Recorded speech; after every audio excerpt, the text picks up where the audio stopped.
अन्य सभी महानुभाव भाई और बहनों,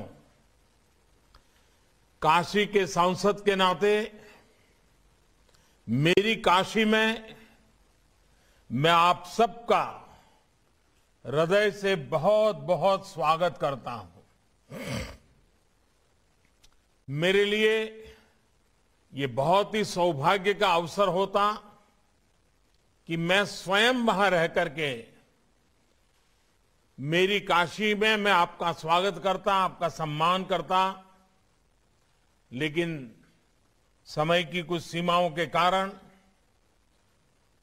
मैं खुद तो वहां नहीं रह करके आपका स्वागत कर पा रहा हूं, लेकिन मुझे पक्का विश्वास है काशी वासियों ने आपकी मेहमान नवाजी में कोई कमी नहीं रखी होगी, आपकी भरचक खातिरदारी की होगी, चिंता की होगी, और अगर कुछ कमी रह भी गई हो तो दोष काशीवासियों का नहीं होगा, वो दोष मेरा होगा, और इसलिए आप जरूर क्षमा करेंगे और काशी के आपके इस वास्तव्य को आप भरपेट एंजॉय भी करेंगे और मिल बैठ करके भावी भारत के लिए, भारत के शहरों के उज्जवल भविष्य के लिए अपने अनुभवों को साझा करेंगे, बहुत सी चीजें एक दूसरे से सीखेंगे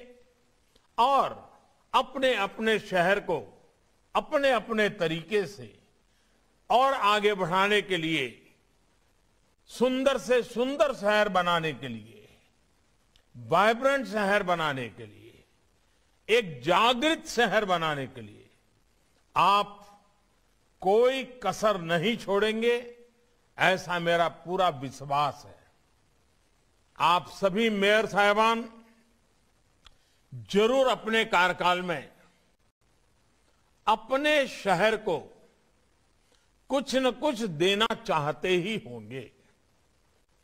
आप जरूर चाहते होंगे कि आप अपने शहर में कुछ ऐसा करके जाएं ताकि आने वाले समय में 5, 50, 20 साल के बाद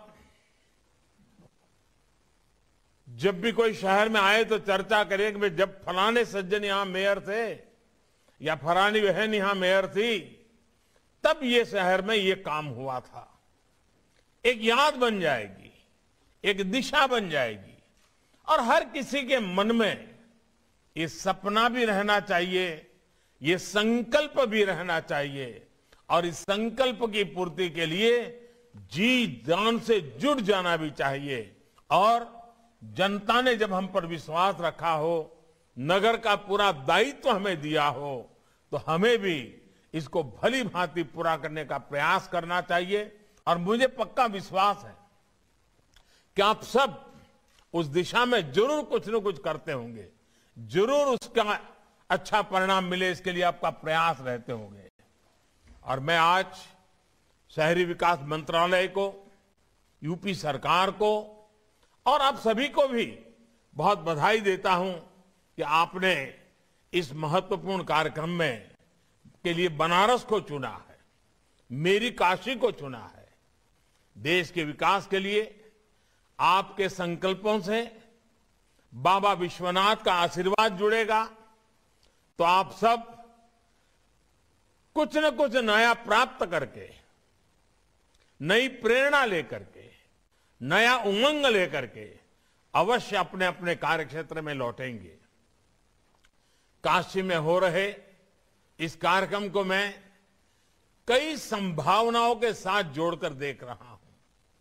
एक और बनारस जैसा दुनिया का सबसे प्राचीन शहरों में से एक स्थान, और दूसरी ओर आधुनिक भारत के आधुनिक शहरों की रूपरेखा। अभी हाल में जब मैं काशी में था, तब मैंने कहा भी था कि काशी का विकास पूरे देश के लिए विकास का एक रोडमैप बन सकता है। हमारे देश में ज्यादातर शहर पारंपरिक शहर ही है। पारंपरिक तरीके से ही विकसित हुए हैं। आधुनिकीकरण के इस दौर में हमारे इन शहरों की प्राचीनता में भी उतनी अहमियत है। हम अपने प्राचीन शहरों में उनकी हर गली से, हर पत्थर से, हर पल से, इतिहास के हर तबारीख से बहुत कुछ सीख सकते हैं। उनके ऐतिहासिक अनुभवों को हम अपने जीवन की प्रेरणा बना सकते हैं। हमारी विरासत को सहेजने की, संवारने की नए नए तौर तरीकों हम विकसित कर सकते हैं। हम सीख सकते हैं लोकल कला कौशल को, उसको आगे बढ़ाने के तरीकों को, कैसे लोकल स्किल और प्रोडक्ट्स शहर की पहचान बन सकते हैं। इस अनुभव को साथियों, आप लोग जब बनारस घूमेंगे, और आप में से बहुत लोग आए हैं जो पहले कभी न कभी तो आए ही होंगे, तो पुरानी स्मृतियों के साथ नए बदलाव को आप जरूर तुलनात्मक रूप से देखेंगे, और साथ साथ आपके दिमाग में अपना शहर भी सवार हो जाएगा, और आप हर पल देखेंगे कि मैं जिस शहर से हूं वहां की गली और काशी की ये गली, मैं जिस शहर में हूं वहां की नदी और यहां की नदी, हर चीज आप एक पल पल पल तुलनात्मक अभ्यास करेंगे। और आपके साथ जो और मेयर होंगे उनके साथ भी आप चर्चा करेंगे, उन्होंने क्या किया है, कैसे किया है।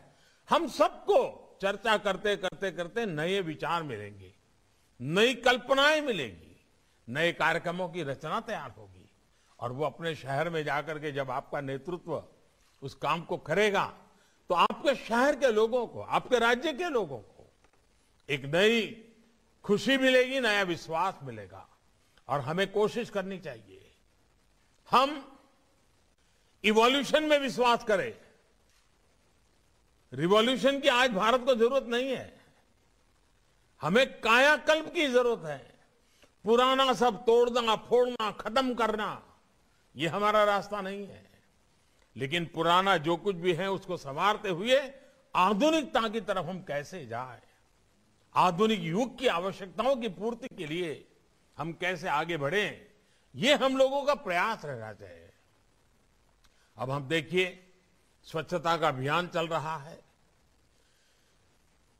पूरे देश में। हर वर्ष स्वच्छ शहर की घोषणा होती है, लेकिन मैं देख रहा हूं धीरे धीरे कि कुछ ही शहरों ने अपनी जगह बना ली है।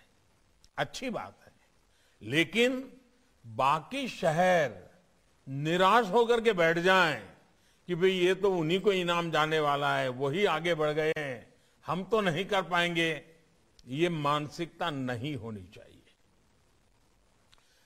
आप सभी मेयर संकल्प करें कि अगली बार स्वच्छता की स्पर्धा में आप किसी से पीछे नहीं होंगे, आपके शहर किसी से पीछे नहीं होगा। ये संकल्प कर सकते हैं, नहीं कर सकते? मैं तो कहूंगा हमारे हरदीप पुरी जी को, हम ये भी कोशिश कर सकते हैं कि जो श्रेष्ठ स्वच्छ शहर है उनको तो इनाम देंगे ही देंगे, उनको तो रिकॉग्नाइज करेंगे, सम्मानित करेंगे, लेकिन जो अच्छा होने का सबसे ज्यादा प्रयास कर रहे हैं उनको भी हम रिकॉग्नाइज करें, और जो बिल्कुल आग बंद करके बैठ गए हैं, कुछ करना ही नहीं है, उनकी सूची भी निकालें और उन राज्यों में एडवर्टाइजमेंट करें कि देखिए इस राज्य के 3 शहर हैं वो इस स्वच्छता में कुछ नहीं कर रहे हैं। तो जनता का दबाव इतना बढ़ेगा कि हर किसी को काम करने का मन कर जाएगा। और मेरी मेयरों से आग्रह है कि आप सिर्फ स्वच्छता को साल भर के कार्यक्रम के रूप में न लें। क्या आप हर महीना बोर्ड के बीच, हर बोर्ड के बीच स्वच्छता की स्पर्धा ऑर्गेनाइज कर सकते हैं क्या? जूरी बना करके इस महीने में कौन सा वार्ड सबसे ज्यादा स्वच्छता का इनाम ले रहा है। अगर शहर के वार्डों में कंपटीशन होगी, वार्ड के काउंसिलर्स के बीच में स्पर्धा होगी, तो उसका क्यूमुलेटिव इफेक्ट, टोटल जो इफेक्ट है वो पूरे शहर का रूप बदलने में काम आएगा। और इसलिए मैं तो चाहूंगा, दूसरा, जैसे स्वच्छता का एक महत्व है, सौंदर्यकरण भी, ब्यूटिफिकेशन, ये भी मैं तो चाहता हूं। दुनिया में ब्यूटी कंपटीशन होती है, जो होती है वो होती है, मुझे उसमें कुछ कहना नहीं है। लेकिन क्या हम हमारे नगर में वार्ड ब्यूटी कंपटीशन कर सकते हैं क्या? कौन सा वार्ड सबसे ज्यादा ब्यूटीफुल है? सफाई का पैरामीटर हो सकता है, सौंदर्य की दृष्टि से किए गए इनिशिएटिव का पैरामीटर हो सकता है। हर नगर अपना विकसित करे, जूरी बनाए। दीवारों को कैसे रंगा गया है, दुकानें हैं तो बोर्ड कैसे लगे हुए हैं, गलियों के साइन बोर्ड है तो कैसे लिखे गए हैं, एड्रेस कैसे लिखा जाता है, ऐसे अनेक बातें हैं। उन सारी बातों को अगर आप लगातार शहर में ये जोड़ते, अब जैसे अभी एक स्पर्धा ऑर्गेनाइज हुई है, आजादी का अमृत महोत्सव।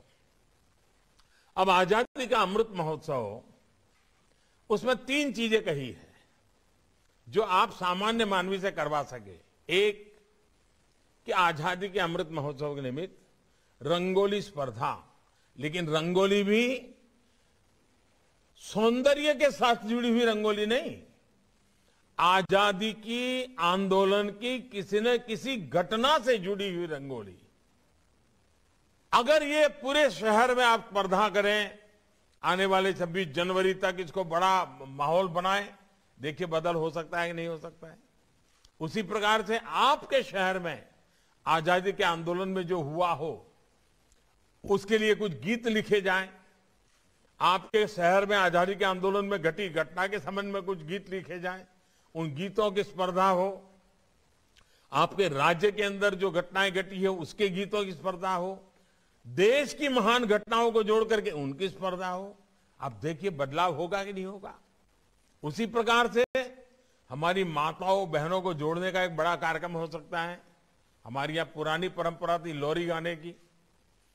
बच्चे जो नवजात शिशु होते थे तो लोरी गाते थे, हर घर में माताएं बहनें। अब क्या हम आधुनिक लोरी बना सकते हैं?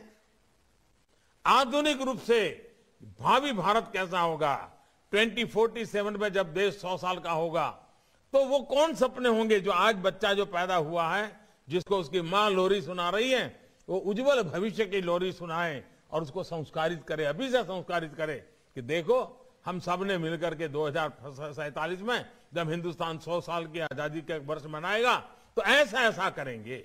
ऐसा कर सकते हैं क्या? अब देखिए हमारे यहां कल आपने देखा, शायद आपको मौका मिला होगा या तो आज जाने वाले होंगे, गंगा घाट देखे होंगे। दुनिया भर के टूरिस्ट आते हैं। काशी की इकोनॉमी को चलाने में माता गंगा का बहुत बड़ा रोल है। माता गंगा के तट पर जो कुछ भी हुआ है उससे काशी की इकोनॉमी को ताकत मिलती है। क्या हमारे करीब करीब अनेक शहर ऐसे हैं जो किसी न किसी नदी के तट पे है, या तो शहर में से नदी गुजरती है, लेकिन काल क्रम में वो नदी एक प्रकार से तबाह हो गई है। कभी कभी तो गंदी नाली बन गई है। या तो बारिश में पानी आता होगा तब वो नदी दिखती होगी, फिर नदी नजर नहीं आती होगी। हमें इस नदी के प्रति एक बहुत संवेदनशील अप्रोच अपनाना चाहिए। आज जब पूरी दुनिया पानी के संकट की चर्चा करती है, आज जब सारी दुनिया ग्लोबल वार्मिंग, क्लाइमेट चेंज की चर्चा करती है, और हम हमारे नगर की नदी की परवाह ही न करें, उस नदी को संभालना, उस नदी को संवारना, उस नदी के महात्म्य को समझना समझाना, ये अगर न करें तो फिर हम कैसे गौरव कर सकते हैं? क्या हम एक काम कर सकते हैं, हर वर्ष 7 दिन के लिए जब भी आपकी सुविधा हो नदी उत्सव मनाएं। नदी उत्सव मना करके पूरे नगर को उसमें जोड़े। उसमें सफाई का काम हो सकता है, नदी का, नदी के इतिहास के संबंध में कुछ बातें हो सकती हैं, नदी के तट पर हुई घटनाओं को लेकर के बातें हो सकती हैं, नदी का गुणगान करने वाली बातें हो सकती हैं। कभी नदी के तट पर जाकर के कुछ समारोह हो सकते हैं, कुछ कवि सम्मेलन हो सकते हैं। यानी नदी को केंद्र में, नगर के विकास की यात्रा में नदी को फिर एक बार जीवंत स्थान, जहां नदी है वहां, इसको हमने हल्का फुल्का नहीं छोड़ना चाहिए। आप देखिए, आपके नगर में एक नई जान आ जाएगी, नया उत्साह आ जाएगा। नदी का महत्व कैसे बढ़े, इसके लिए हमने करना चाहिए। उसी प्रकार आपने देखा होगा कि सिंगल यूज प्लास्टिक के संबंध में हम हमारे नगर में कितने सजग हैं। हम दुकानदारों को समझाएं, व्यापारियों को समझाएं कि भाई हमारे नगर में हम सिंगल यूज प्लास्टिक का कहीं उपयोग नहीं करेंगे, हम व्यवस्था से उसको निकाल दें। अरे गरीब की बनाई हुई अखबार की रद्दी की जो छोटी छोटी थैलियां होती है उसका उपयोग करो, या तो आदत डालो कि घर से थैला लेकर के खरीदने के लिए जाने की आदत बनाई जाए। और अब तो दुनिया भर में सर्कुलर इकोनॉमी का महत्व बढ़ रहा है, वेस्ट में से बेस्ट बनाने का बन रहा है। कभी कभी नगर में यह भी कंपटीशन हो सकती है कि चलो भाई वेस्ट में से बेस्ट बना करके उसकी प्रदर्शनी, उसका एक मार्केटिंग, बड़ा मेला लगे। जितनी भी टैलेंट है, डिजाइनर्स हैं, पुरानी पुरानी चीजें का, और आपने देखा होगा कितनी बढ़िया बढ़िया चीजें लोग बनाते हैं, और एक प्रकार से चौराहे पर रखे तो एक स्मारक बन जाती है। हमने वेस्ट मैनेजमेंट के लेकर के उसका एक रेवेन्यू मॉडल बन सकता है। मॉडल कैसे बन सकता है, उस दिशा में हमने काम करना चाहिए। कुछ शहरों ने किया है। अरे सीवेज का पानी भी रीयूज हो सकता है बगीचों में। अगर आज हम पानी का उपयोग करते हैं, आप कल्पना कर सकते हैं अगर गांव को, किसानों को पानी मिलना बंद हो जाए और हम कहेंगे शहर को पानी दो, तो क्या स्थिति बनेगी। हमारे जो पीने के सिवाय के काम है उसमें सीवेज वाटर का ट्रीटमेंट करके उसमें से पानी बगीचों के लिए, बाकी कामों के लिए बहुत बड़ी मात्रा में उपयोग कर सकते हैं। तो जो वेस्ट है वो वेल्थ में कन्वर्ट होगा, और वो पानी की जो गंदगी है वो भी दूर हो जाएगी, और शहर के आरोग्य में भी बहुत बड़ा बदलाव आएगा। अगर हम शहर में आरोग्य के लिए ये प्रिवेंटिव चीजों पर बल नहीं देंगे तो कितने ही अस्पताल बनाए, कम पड़ जाएंगे, स्वाभाविक है। और इसलिए हमारा शहर स्वच्छ रहे, स्वस्थ भी रहे, ये भी हम लोगों का प्रयास होना चाहिए। और मुझे पक्का विश्वास है कि हम घर से निकले कूड़े कचरे से लेकर के, रसोई से निकले हुए कूड़े कचरे से लेकर के, गली मोहल्ले के कूड़े कचरे तक, या इमारतें पुरानी तोड़ करके नई बन रही है तो वो भी, इन सारी एक जगह तय करें और कूड़ा कचरा फेंक दे, ऐसा नहीं। हम कोशिश करें कि हम उसमें से कैसे आगे आ सकते हैं। अब जैसे सूरत में सीवेज वाटर ट्रीटमेंट का एक आधुनिक मॉडल डेवलप किया गया है, वहां भी सीवेज वाटर को ट्रीटमेंट के बाद इंडस्ट्री को बेचा जा रहा है और लोकल बॉडी को कमाई हो रही है। ऐसा कई शहरों में होता होगा, तो मुझे जानकारी थी इसलिए मैंने उसका उल्लेख किया। ऐसे कई शहर है जो आज कर रहे हैं, और उसके कारण शहर के रेवेन्यू को भी फायदा हो सकता है। और हमारी ये कोशिश होनी चाहिए कि शहर के रेवेन्यू में, इस दिशा में मैं मानता हूं कि शहर का जन्मदिवस हमें पता होना चाहिए हमारे शहर का जन्मदिवस कब है। नहीं है तो पुरानी चीजों को खोजना चाहिए, निकालना चाहिए, रिकॉर्ड पर अवेलेबल होगा। शहर का जन्मदिवस बड़े तामझाम के साथ मनाना चाहिए। अपने शहर के प्रति गौरव पैदा हो, उसके साथ अनेक स्पर्धाएं हो, और मेरा शहर कैसा हो, हर नागरिक के दिल में एक भाव पैदा हो कि मेरा शहर मुझे कुछ ऐसा बनाना है, मैं इसके लिए ऐसा ऐसा करने वाला हूं, मैं ये प्रयास करूंगा। ये जब तक हम नहीं करते हैं तो फिर क्या होता है, टैक्स बढ़ाया कि कम किया, फलाना किया कि ढिकना किया, इसी में चर्चा हो रही है। अभी योगी जी अपने भाषण में एलईडी बल्ब की चर्चा कर रहे थे। क्या आप तय कर सकते हैं कि मेरे नगर में एक भी गली, एक भी खंभा ऐसा नहीं होगा जिस पर एलईडी बल्ब ना लगा हो? आप देखिए नगर पालिका के, महानगर पालिका के बिजली का बिल एकदम से कम हो जाएगा और रोशनी बदलेगी, वो तो अलग। अब ये बड़ा अभियान के लिए करना चाहिए कि ये काम मुझे 2 महीने 3 महीने में पूरा करना है। एक भी बल्ब ऐसा नहीं होगा जो एलईडी बल्ब ना हो।